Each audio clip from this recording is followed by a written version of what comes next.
साबिक बरतानवी footballer Michael oven 3 रोज़ा दौरे पर पाकिस्तान पहुंच गए। माइकल ओवन आज कराची में पाकिस्तान के पहले NED फुटबॉल ग्राउंड का संग बुनियाद रखेंगे। अपने पाकिस्तान टूर के दौरान माइकल ओवन फुटबॉल फैंस के गढ़ लियारी का दौरा भी करेंगे।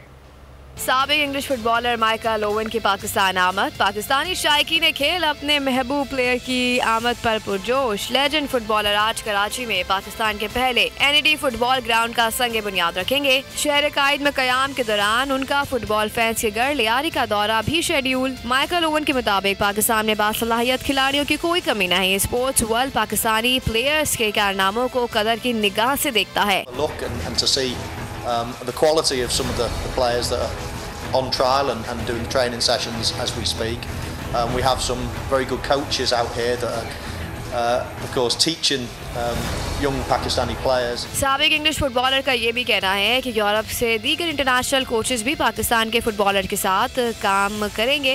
माइकल ओवन कल से शुरू होने वाले mega event Pakistan super league की इफ्तिताही तकरीब में भी शरीक होंगे। सब्सक्राइब करें और बेल दबाएं ताकि कोई खबर रह न जाए।